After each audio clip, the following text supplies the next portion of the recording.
Fellow Sapiens, I am pleased to introduce you to Alternet Systems. Before embarking on this journey, I must say that this is a long-term play and short-term investors should close this video. Now that we have separated the wheat from the chaff, let's begin. At this point, we are all aware that considerable efforts are made for the greening of our planet. The wave of electric vehicles has swept over internal combustion engine vehicles. However, we need to admit that the changes are happening mostly in the developed world. Who is on the lookout for the less fortunate ones? Well, in Africa, there are already local players in the traditional bike ride-sharing space such as SafeMoto and YegoMoto. And there's a popular Kenyan electric bike ride-share company called Ecobodaa.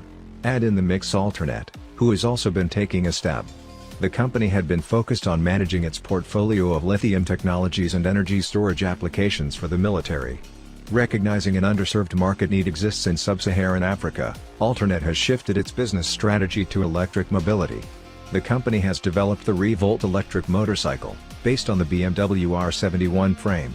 The global electric bike market was valued at $40 billion in 2019 and is projected to reach $118 billion by 2030, representing an annual growth of 10.5%.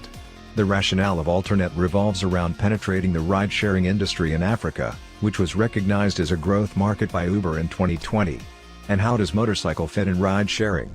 Well, motorcycle taxis or bodabodas are the major mode of transportation in Africa. Most people cannot afford private cars and thus motorcycles are being used as a mode of ride-sharing. Existing motorcycles in Africa are noisy petroleum-based ones, with high repair and maintenance costs. Electric bikes might offer better unit economics over the long run. Data from the World Bank shows the cost of new motorcycles in Africa ranges from $700 to $1,200. Data from a press release shows the Revolt motorcycle cost $12,500.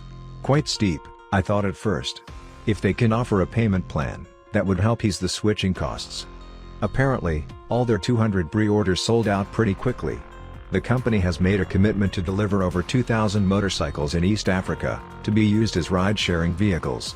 The rideshare is expected to be ordered through apps like Uber and Lyft. The Pilot motorcycle has gained so much traction that the company decided to manufacture a commercial version for sale in North America. Now, how are they financing all this development going forward? The company's finance partner, Revolt Token, introduced the Revolt utility token dedicated to Alternet's electric vehicle endeavors. The token, valued at $1 per unit, is expected to provide around $100 million in financing to the company. The concept of the token lies in democratizing economic equity and environmental responsibility. Now, a lot of skeptics, including me, will ask why don't they raise capital through share issuance? Often, ICO raises don't meet their minimum capital raises or turns out to be completely fraudulent. I snooped around the CEO of Revolt Token, Henryk Dabrowski. And look what we have here. Turns out he worked at Alternet from 2008 to 2017. And well, the share price of Alternet took a severe beating during that time. I am not sure what to think of this ICO yet. This is a big red flag for me. Now, with all that in mind, I would like to remind you that this is my personal opinion.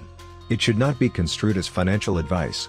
Please conduct your own due diligence before undertaking any investments. With that said, do you believe in Alternet's value proposition? Will you be buying their shares? And if not, why?